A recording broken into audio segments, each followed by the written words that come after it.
Ilustríssimo senhor, magnífico reitor, professor Mário Carneiro, os demais professores, pró-reitores, diretores que me acolhem nesta tarde, uma tarde meio verão, meio inverno. É complicado agradecer uma homenagem, uma deferência para quem não se sente merecedor. E este é exatamente o meu caso. Eu me sinto merecedor dos generosos elogios e perspectivas dadas pelos senhores membros da mesa e pelo público em geral, só por isso, porque acho que não sou merecedor. Mas, já que eu estou aqui, vou falar, né?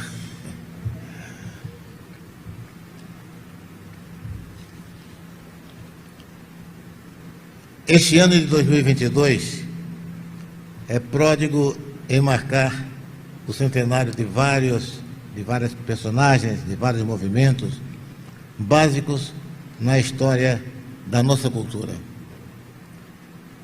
Alguns estão sendo comemorados, outros já foram, e outros mais bem têm passado batido nas notas dos meios de comunicação, impresso ou eletrônico. Aproveitando o ensejo para agradecer, mais uma vez, essa generosa acolhida, gostaria de chamar a atenção para um personagem de profunda e notória importância em nossa cultura recente, especialmente a que está sedimentado nos dias atuais. Trata-se de Darcy Ribeiro, um multibrasileiro, com atuação em vários estágios e forma de edificação de nossa cultura, tão rica, no mais das vezes abandonada ou ignorada por quem deveria protegê-la e adubá-la. Professor, indianista, escritor, cultivador e disseminador das manifestações de caráter afro-brasileiros, eram as preocupações de Darcy. Simplesmente Darcy, como gostava de ser chamado, abrindo apenas exceção para o professor. Título que sempre lhe foi muito caro.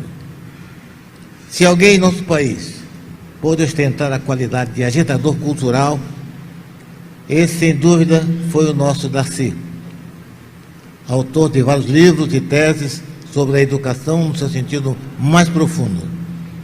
Criador de universidades em várias cidades do país. Do monumento a Zumbi dos Palmares, na Praça 11.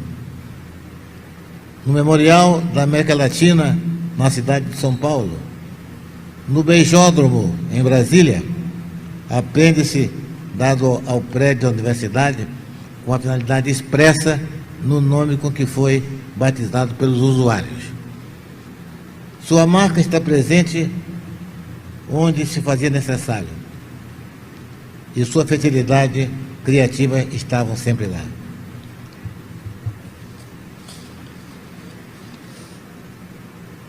Muitas vezes, na luta contra os preconceituosos e indiferentes à nossa cultura. Darcy criou, durante o governo de Leonel Brizola, no qual foi e exerceu várias funções, além de ser senador da República, estavam lá e estão a Passarela do Samba, o Sambódromo, dando dignidade e acolhimento às nossas escolas de samba, célula-mãe do ser carioca, naquilo que é mais expressivo e contagiante, o samba. Darcy jamais renunciou à sua condição de brasileiro. Sofreu o exílio e, mesmo assim, disseminou os nossos saberes e os nossos comunicantes, especialmente com os países da América Latina. Festejar Darcy é festejarmos a nós mesmos, com aquilo que temos de mais precioso, a nossa cultura no seu sentido mais extenso e determinante. Demonstração comprovada do que o Brasil é possível.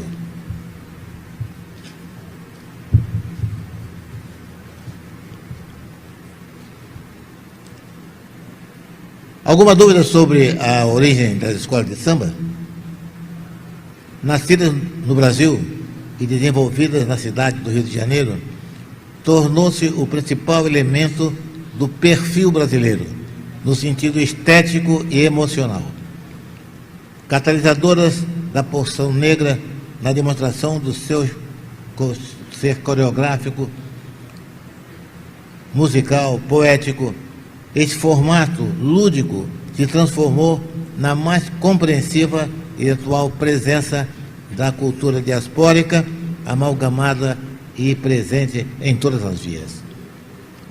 Nós somos os homens da dança, que socamos a terra com nossos pés, declarou Keita Fodeba, o criador do balé do Senegal, que transpôs para o palco a sensibilidade, o esplendor de suas expressões mais fortes do ser negro, onde quer que ele se encontre e por onde ele vá.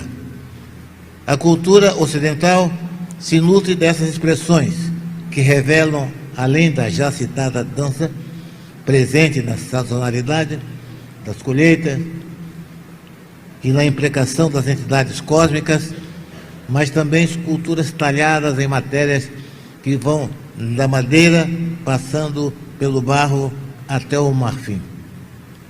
Nas lullabies do sul dos Estados Unidos, nas canções de cuna das Antilhas e nas canções de niná do Brasil, onde reina Tutu Marambá, que já denota um componente indígena a caminho da miscigenação.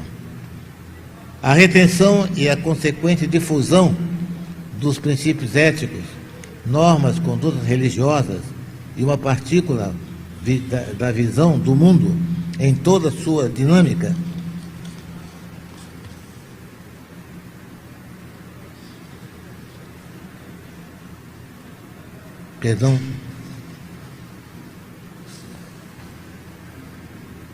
agora já consegues ser entrada nas casas mais honestas e palácios.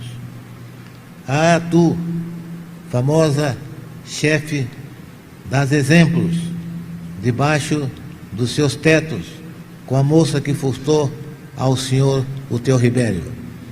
Tu também já batucas sob a sala da famosa comadre, quando pede a borracha função do santo entrudo.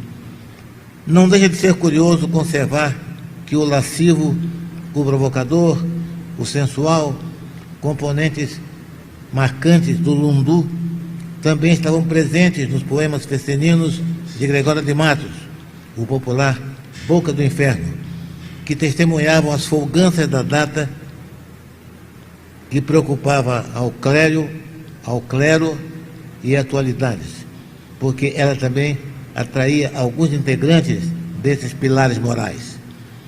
Pode-se dizer que o lundu, que vem de calundu, termo da língua banto, associado à feitiçaria, foi simbolicamente o primeiro passo na construção das danças populares brasileiras, se tornando o vagido primaz do machixe e do samba. Praticado em várias cidades brasileiras, o machixe foi execrado por diversos setores da sociedade que via na sua prática um desafio à moralidade e à decência. Isso no primeiro decênio do século XX. Rui Barbosa escreveu vários artigos desancando a dança. Antônio Tavares, considerado um panfletário desassombrado, no seu livro Verdades Indiscretas, não deixou por menos. Diversão que não fatiga, não alegra a mocidade. Explica-se destarte a sedução fisiológica do machixe sobre o brasileiro, povo moço, muito moço, e as diversões musculares das memórias inferiores, os movimentos quase arrítmicos, dos passos acelerados pela cadência da canalesca e caudelesca música afro-americana, o desregramento de suas atitudes fecundas e imprevistos, a possibilidade de consertar e ostentar os olhos de tanta gente, o encanto com o mesmo tempo que satisfaz o apetite de ruído e ostentação. De nossa ausência de bom gosto enquadra admiravelmente dentro da canalice bárbara do machixe. O machixe diz bem a ideia das coisas nossas, baixas tendências musicais e coreográficas. É bom assinalar que naquela época o machixe tinha um rival no qual diz respeito às alegadas transgressões à decência e aos bons costumes, o tango. E tinha muitos pontos em comum, conhecido nos lados do Rio da Prata, ambos lados do Rio da Prata, também criado e desenvolvido no âmbito da população negra. Aliás, o vocábulo tango é quimbundo, chegou ao Brasil trazido por marinheiros e viajantes. Foi outra comoção nos meios da burguesia patriarcal que não admitia a prática desta dança. A campanha foi tenaz, ampliada pela coletividade eclesiástica, mas muitos salões, e em muitos salões, digo, a casa de diversões, ele reinava. No carnaval, porém, quem dava as cartas era o machixe. Esse machixe choroso, que aqui se dança a valer, cheio de vida, perdão,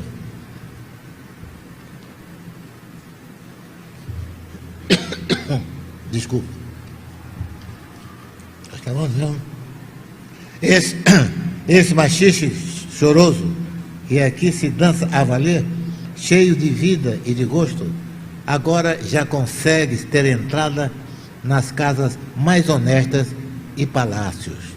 Ah, tu, famoso chefe, dás exemplos debaixo de teus tetos com a moça que furtou o seu Romério. Também já batucas sobre a sala da formosa comadre, quanto pode acessar a borracha função, essa borrasca função do santo intrudo. Esses versos eram distribuídos entre a população na esperança de que absorvesse os malefícios trazidos, assim pensado, pelo tango e pelo machixe. Não deixa de ser curioso que o lascivo, o provocador, o sensual, componentes bastante, obrigado, do lundu, também estavam prestes nos poetas femininos do Gregório de Barros. Mas, muito mais do que isso, o machixe passou a ser adotado e executado em várias cidades do Brasil. Os jornais eram os veículos que levavam os versos de Gregório de Barros, de Gregório de Matos, e também as músicas que eram cantadas e assoviadas pelas ruas do Rio de Janeiro. Diversão que não fatiga, não alegra a mocidade.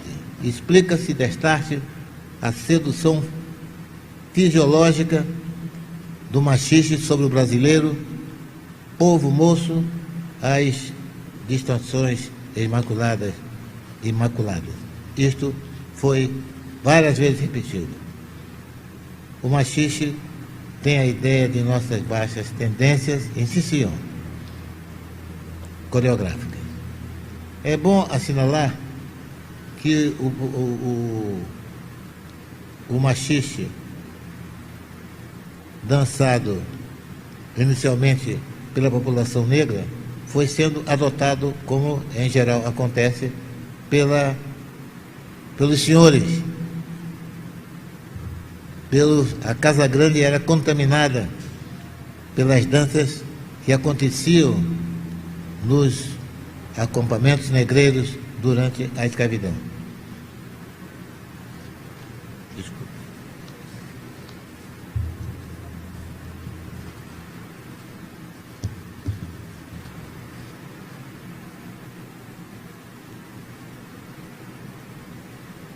A melodia se perdeu no tempo, mas esses versos que diz: deixando a gente baboso, agarradinho à mulher, machixe o rico e o pobre, machixe nobreza e clero, todo mundo que o sol encobre, cá desde o tempo, sobre tudo passo do quero. Nos condenamentos à dança de importação estrangeira, conhecida com o nome de tango, foi pouco a pouco se tornando uma expressão lírica, obscena, porém engraçada e contagiante do tango e do machixe. Em que pesa a importância do pronunciamento do cardeal francês, que disse: nós condenamos a dança de importação estrangeira conhecida pelo nome de tango, que por sua vez, de sua natureza é lasciva e atenta à moral, e as pessoas cristãs não devem, em consciência, tomar parte dela. Os confessores deverão ser em conformidade na administração do sacramento da penitência, sempre atentos à maledicência. Isso foi dito pelo cardeal Admet, arcebispo de Paris, que se chamava Leon Adolphe. Em que pese a importância do pronunciamento do cardeal, a determinação encontrou resistência aqui e lá, Europa. Um casal de dançarinos brasileiros, Duque e Gabi, gozavam do maior prestígio em Paris, tanto que durante muito tempo foram a atração de uma famosa casa chamada Sherazade. E foi lá que Duque e Gabi estabeleceram a sua ponta de lança para a dança brasileira. E foi por isso que ele convidou o grupo chamado Os Batutas, liderados por um flautista chamado Alfredo da Rocha Viana Filho, que entrou para a história da nossa música como Pixinguinha. A dupla continuou divulgando o machixe e o tango na Europa. Ainda na esteira da resistência, um professor francês de danças entrou com uma ação indenizatória contra o arcebispo de Paris. Do Rio de Janeiro, o cardeal Coverde também fez carga contra a música e o tango, o que fez surgir a seguinte quadrinha: se o santo padre soubesse o gosto que o tango tem, deixaria o Vaticano para dançar tango também. O machixe e o tango alicerçaram o caminho do samba. Pavimentaram uma rota que fez brilhar compositores como Ernesto Nazaré, Chiquinha Gonzaga, Catulo da Paixão Cearense, Senhor e Pixinguinha.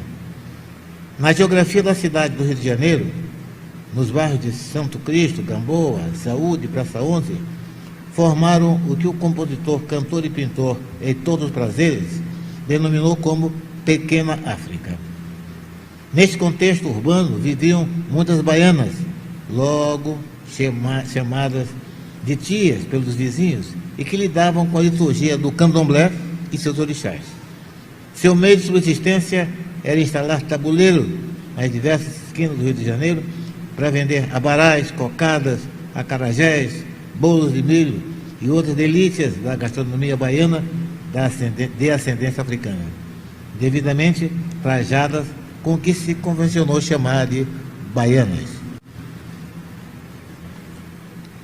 No quintal da casa de uma delas, Hilária Batista de Almeida, personalidade básica na história do samba, a tia Ciata estava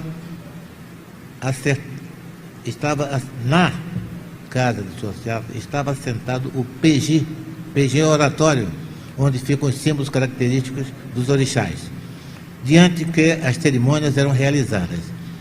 No final, invariavelmente, uma festa, denominada pagode, tomada pelo ambiente. Feijoadas, peixadas, cozidos eram servidos enquanto músicos e compositores cantavam chulas, gênero musical de sucesso na época, e machixe. Uma roda se formava e para o centro iam os mais habilitados. Havia improviso nas suas atividades, as que cantavam e as que dançavam. Muitas composições eram criadas coletivamente.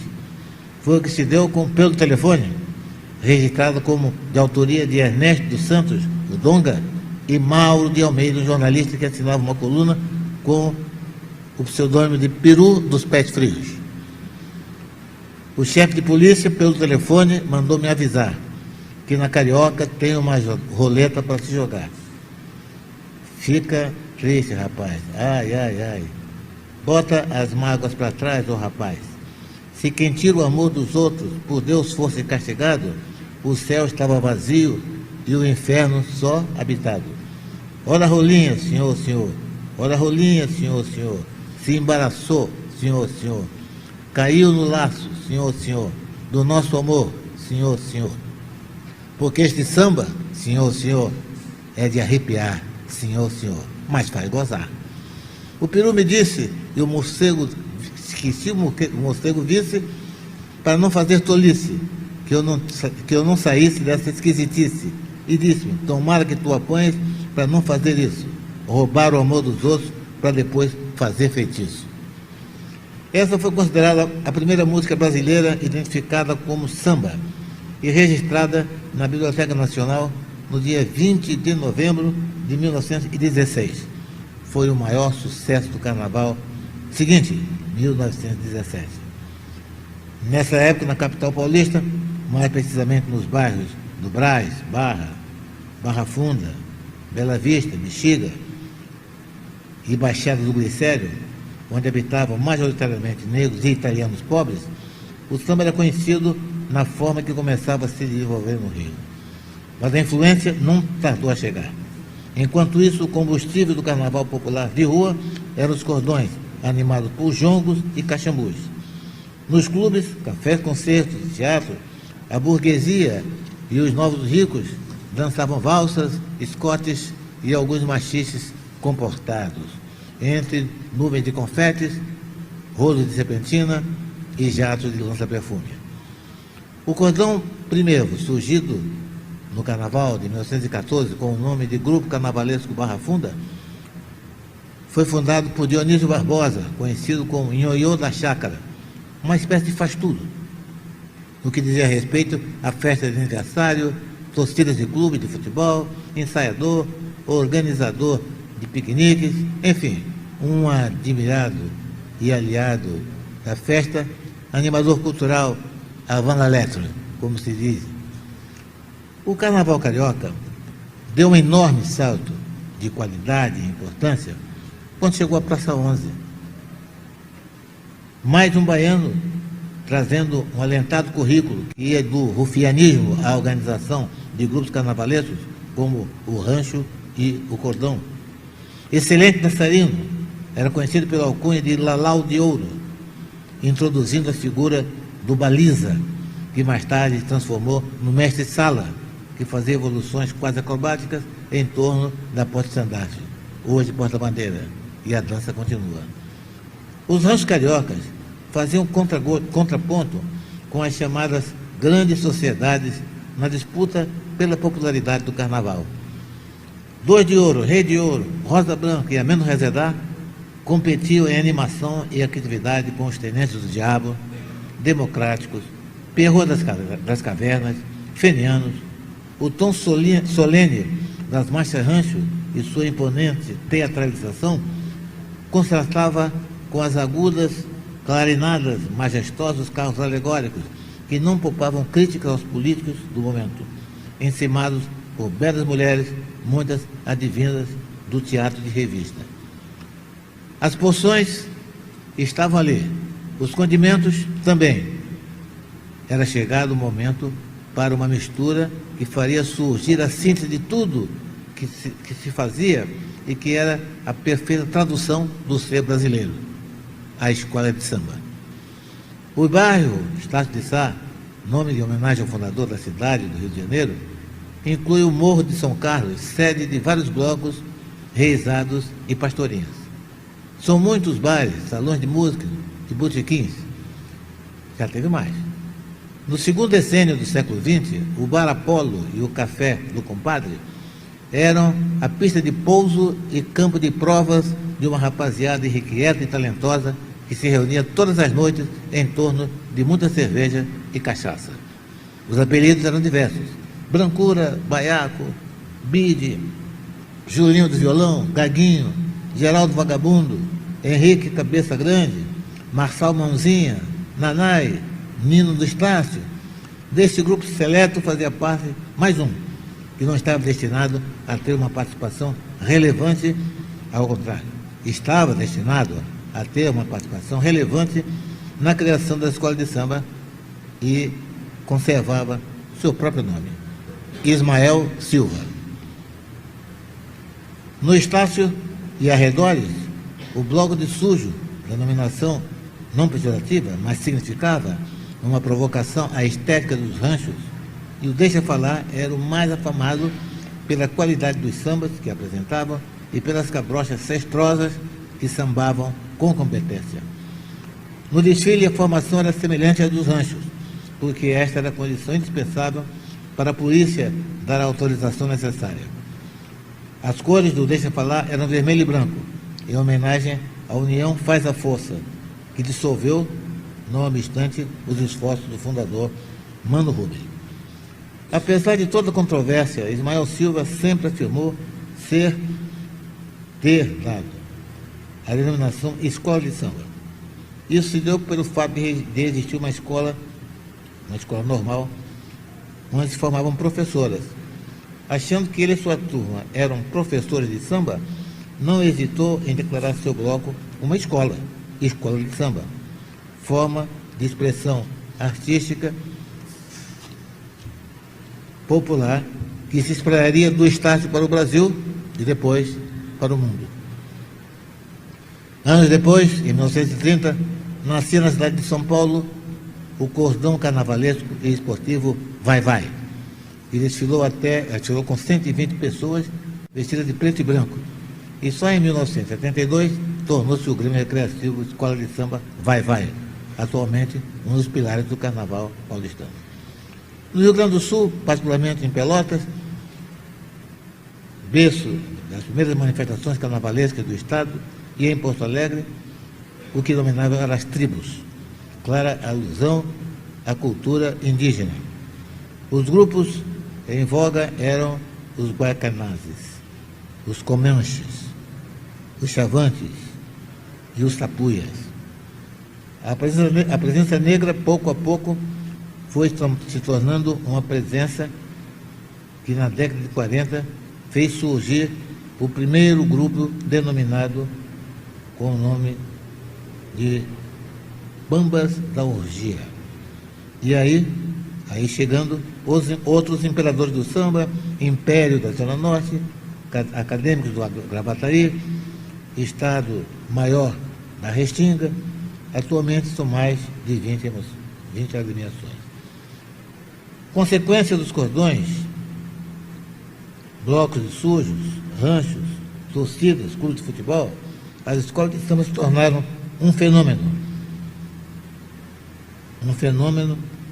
que no Rio só fez evoluir. Estação Primeira de Mangueira, berço dos bambas Cartola, Carlos Cachaça, Nelson Cavaquinho, a dupla Neide Delegado, porta-bandeira e mestre-sala históricos, mestre Valdomiro, criador e diretor da bateria da Mangueira, Tantinho, Pandeirinho, Hélio Turco, todos os criadores que desenvolveram seu talento nos diversos sambas de enredo, um gênero nascido e criado no âmbito das escolas de samba. Portela, nascida no bairro de Oswaldo Cruz e desenvolvida em Madureira, sob a liderança de uma das figuras mais importantes da história do samba em todos os tempos, Paulo Benjamin de Oliveira, o Paulo da Portela, liderança inconteste. Ele criou o seguinte mandamento: sambista tem que estar com o pescoço e os pés ocupados, isto é, de gravata e sapato. Império Serrano, nascido Na Serrinha, uma das localidades de Madureira, teve um verdadeiro plantel de bambas. Martinho da Vila, Mano Décio da Viola, Silas de Oliveira, Mano Décio Edgar, Noel Canelinha, este último, um admirável mestre-sala. A Academia do Salgueiro resultou da fusão de 3 escolas que existiam no Morro do Salgueiro. Unido do Salgueiro, depois eu digo, e Azul e Branco, inaugurando uma nova fase de enredos, tendo como tema as histórias não oficiais do Brasil.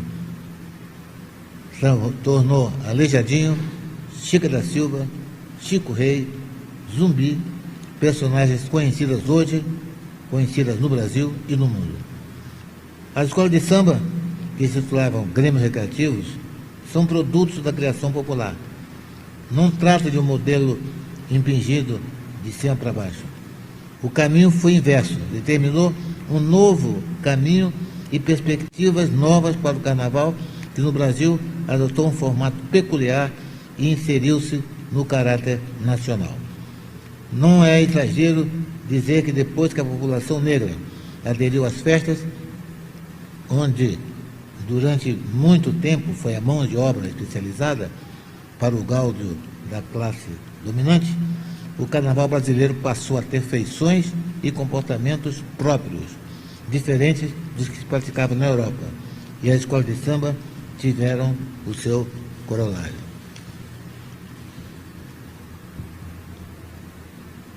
Na cadeia evolutiva, que tem como origem em práticas de religiosidade católica, pontuada pelas manifestações aos cultos anímicos, até nos reclamos reivindicatórios, o impulso da criatividade popular se fez e ainda se faz presente.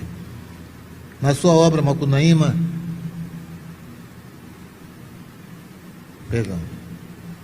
na sua obra Memórias de um Sargento de Milícias, Manuel Antônio de Almeida descreve uma procissão de São Benedito, onde escravas, trajando vestes imaculadamente brancas, carregando nos braços jarras com flores, vinham à frente do andor cantando: São Benedito é samba de preto, toma cachaça e bate no peito. As jarras eram chamadas de taias, ou talhas, e as mulheres de taeiras. Não há dúvida de que as pioneiras da área das baianas estavam ali, naquele momento maior, no desfile das escolas. Hoje, um dia maior da escola de samba. De todas as escolas, onde quer que seja, o atavismo também marca sua presença nestas maravilhosas mulheres que são o ventre da sua agremiação. E, por extensão, as formadoras das que serão percussionistas, cantores, passistas e a essência dos criadores de uma inequívoca arte popular. Como dizia Martinho da Vila, no samba enredo de sua escola em 1984, glória a quem trabalha o ano inteiro em mutirão, são escultores, pintores, bordadeiras, costureiras, figurinistas, desenhistas, artesão, gente empenhada a construir a ilusão. O âmbito criativo e transformador das escolas, no que nos remete à africanidade, no que diz respeito ao conceito social das artes.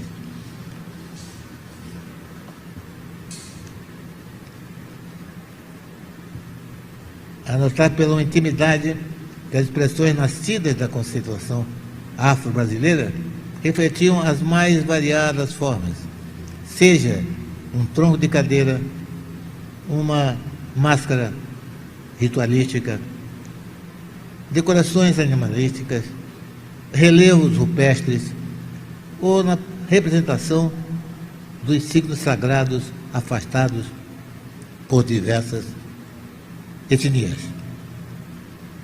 Esta relação se mantém na diáspora disseminada nas criações de vários matizes.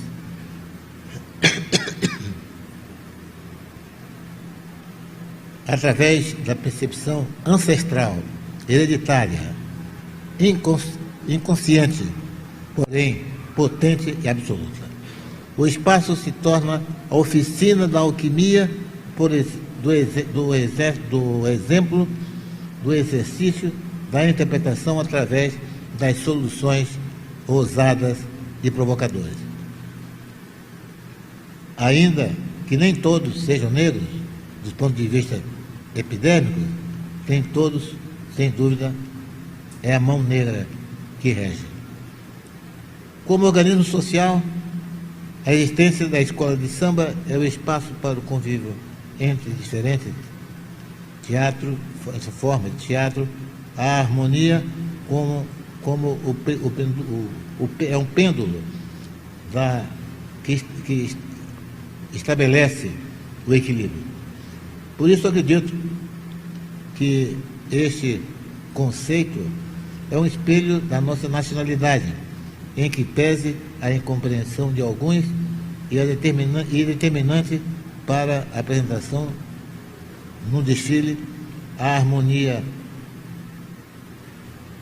que se torna presente e, finalmente, quando não deixa de ser a expressão da própria identidade.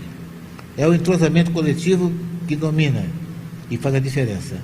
E é o que retrata a desejada realidade democrática que naquele momento se afirma poderosa e premonitória.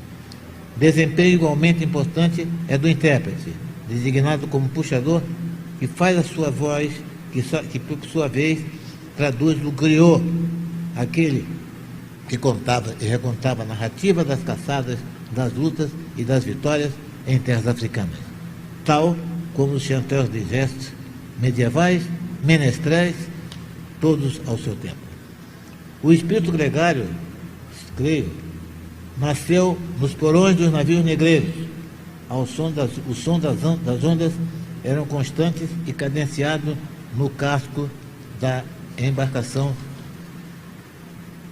sinistra, ninho de seres que iam pouco a pouco perdendo a sua tênue condição de humanos. Eram os navios transportando o que constava ser apenas uma carga, mas muitos teriam o mar como túmulo. Outros mais resistentes se tornariam o adubo por muitos anos, por muitas luas, que vem se espalhando as sementes por aí, a semente do seu ser e do seu saber. A semente do samba estava ali.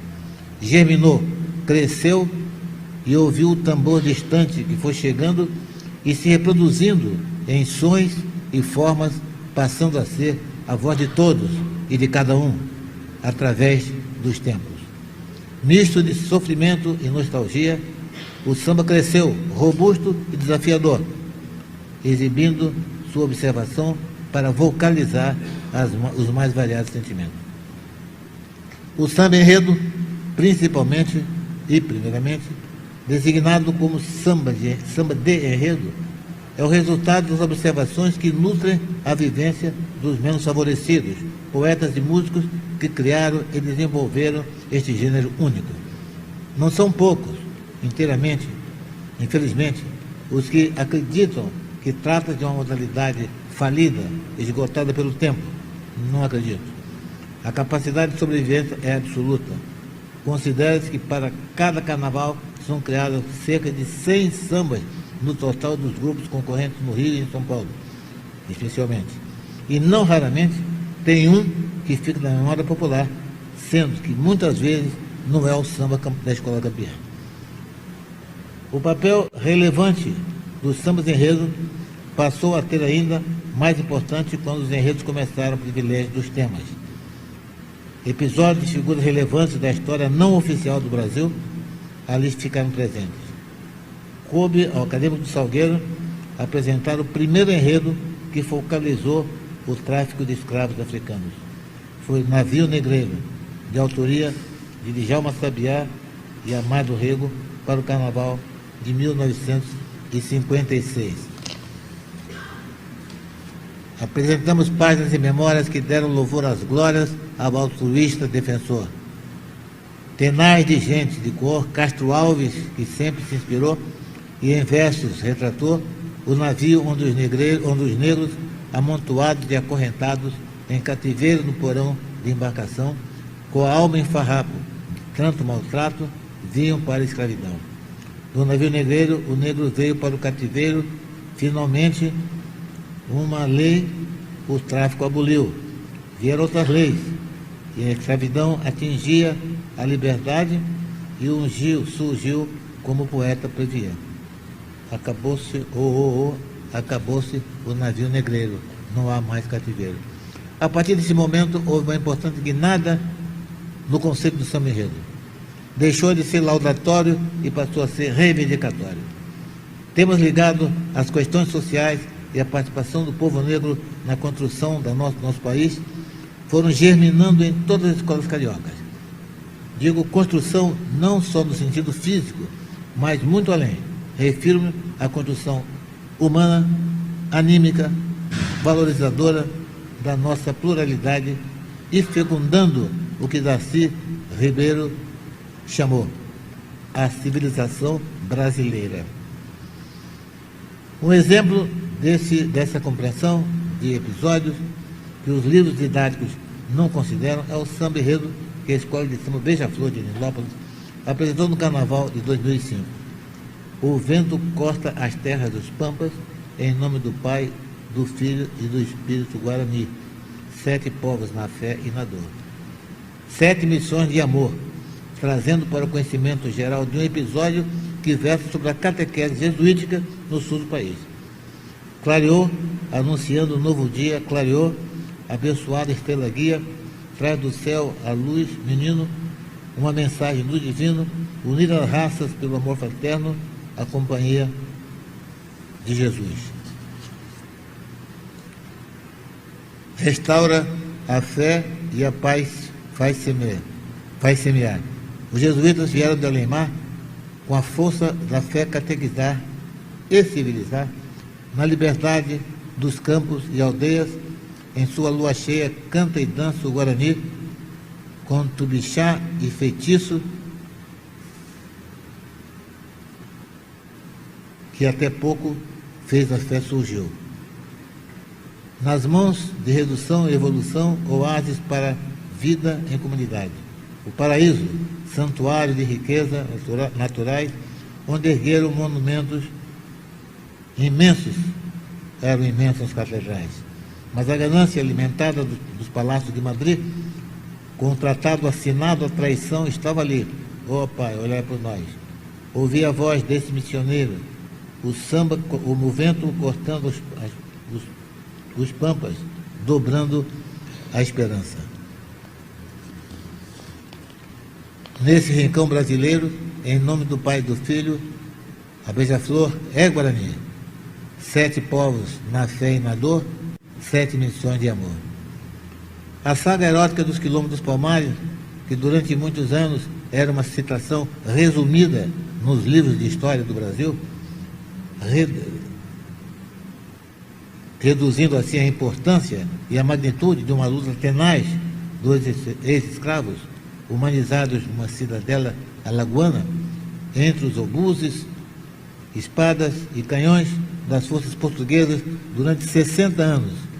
Dela surgiu um personagem, guerreiro destemido, líder inconteste, chamado Zumbi, revelado ao mundo pelos acadêmicos do Salgueiro, no inesquecível desfile do Carnaval de 1960, organizado por Fernando Pamplona, professor da Escola de Belas Artes, mas que teve a sabedoria de atrair os componentes da escola para um projeto ousado.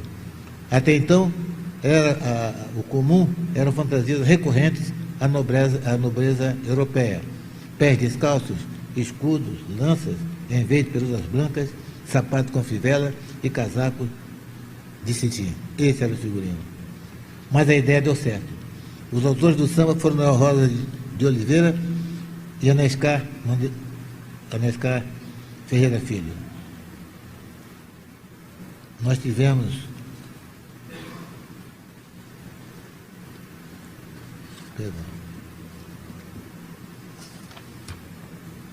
no tempo em que o Brasil ainda era um simples país colonial, que aliás nós tivemos uma brilhante interpretação do coral que nos antecedeu e que mostra a validade e a perenidade desse samba contando a história de Zumbi dos Palmares. É uma prova de que o samba germina quando a sua raiz é autêntica.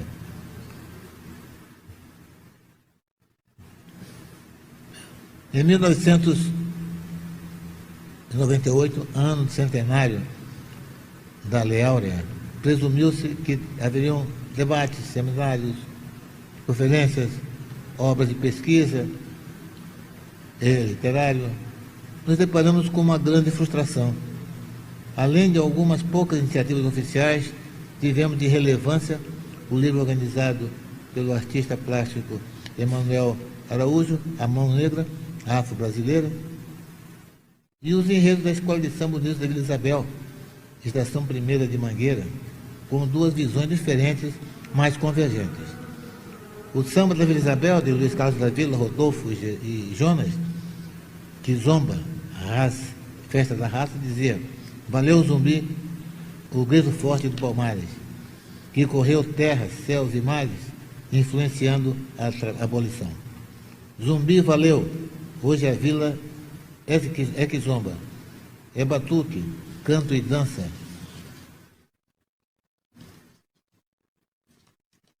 Desculpe. Jongo e maracatu. Vem menininha para dançar o caxambu. Ô, nega mina, Anastácia não se deixou escravizar. Ô, Clementina, o pagode é o Partido Popular. Sacerdote ergue a taça, convocando toda a massa, neste evento que congraça gente de todas as raças numa mesma emoção. Esta quizomba é a nossa Constituição. Que magia! Reza a jejum e orixás. Tem a força da cultura, tem a arte e a bravura de um bom jogo de cintura, faz valer seus ideais. E a beleza pura dos seus rituais, vem a lua de Luanda para iluminar a rua. Nosso céu é a nossa sede e que o apartheid se destrua. Outro impacto foi o samba da Mangueira, no dizer de muitos equivale a uma tese de sociologia. 100 anos de liberdade, realidade e ilusão. Onde diz que a lei áurea tão sonhada, não há tempo assinada, não foi o fim da escravidão. Hoje, dentro da realidade, onde está a liberdade? Onde está que ninguém viu? Moço, não se esqueça que o negro também construiu a riqueza do nosso país. Pergunta ao Criador quem pintou esta aquarela, livre do açoite da senzala, preso à miséria da favela. Sonhei que Zumbi dos Palmares voltou, a tristeza do negro acabou, foi uma grande redenção. Senhor,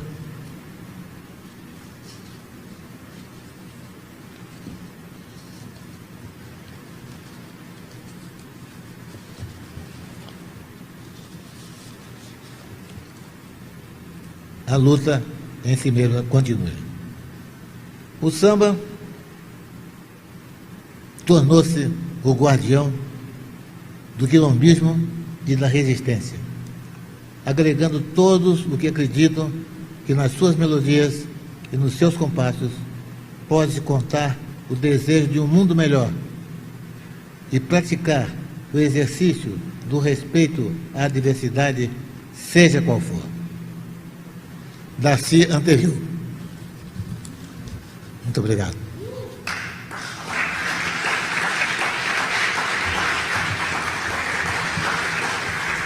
Muito obrigado.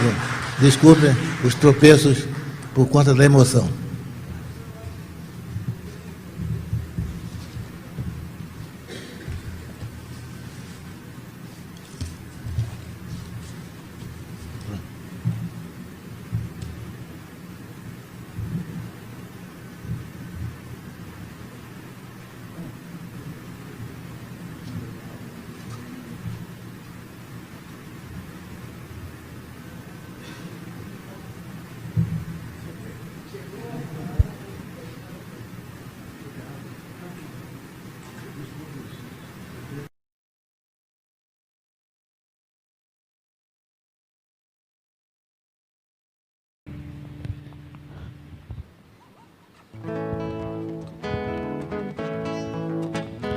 No tempo em que o Brasil ainda era um simples país colonial, Pernambuco foi o palco da história que apresentamos nesse carnaval.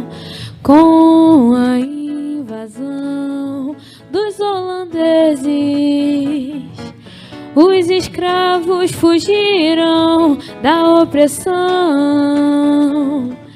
e do jugo dos portugueses. Esses revoltosos, ansiosos pela liberdade, nos arraiais dos Palmares buscaram a tranquilidade. Oh, oh, oh, oh, oh, oh, oh, oh, oh.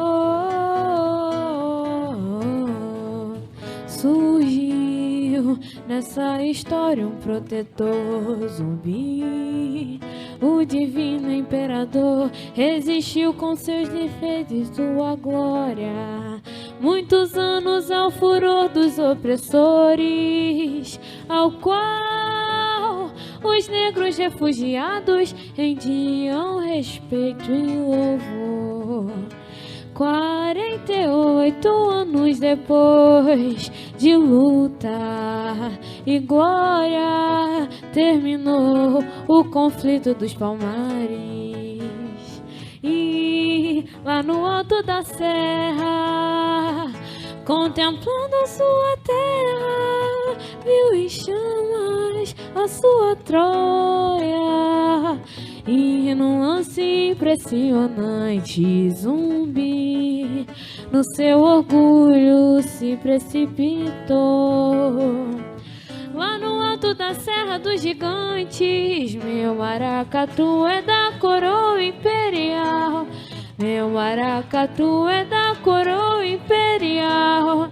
É de Pernambuco, ele é da Casa Real. É de Pernambuco, ele é da Casa Real. Meu maracatu é da coroa imperial. Meu maracatu é da coroa imperial. É de Pernambuco, ele é da Casa Real. É de Pernambuco, ele é da Casa Real. Oh, no tempo em que o Brasil ainda era um simples país colonial, Pernambuco foi o palco da história que apresentamos nesse carnaval. Com a invasão dos holandeses, os escravos fugiram da opressão e no jugo dos portugueses, esses revoltosos, ansiosos pela liberdade, nos arraiais dos Palmares buscaram a tranquilidade. Oh, oh, oh, oh, oh, oh, oh, oh, oh. Surgiu nessa história um protetor zumbi. O divino imperador resistiu com seus defeitos em sua glória. Muitos anos ao furor dos opressores, ao qual os negros refugiados rendiam respeito e louvor. 48 anos depois de luta e glória, terminou o conflito dos Palmares. E lá no alto da serra, contemplando a sua terra, viu em chamas a sua Troia. E num lance impressionante, Zumbi, o seu orgulho se precipitou. Lá no alto da Serra dos Gigantes. Meu maracatu é da coroa imperial. Meu maracatu é da coroa imperial. É de Pernambuco, ele é da Casa Real. É de Pernambuco, ele é da Casa Real. Meu maracatu é da coroa imperial. Meu maracatu é da coroa imperial. É de Pernambuco, ele é da Casa Real. É de Pernambuco, ele é da Casa Real. Meu maracatu é da coroa imperial. Meu maracatu é da coroa imperial. É de Pernambuco, ele é da Casa Real. É de Pernambuco, ele é da Casa Real. Meu maracatu é da coroa imperial. Meu maracatu é da coroa imperial. É de Pernambuco, ele é da Casa Real. É de Pernambuco, ele é da Casa Real.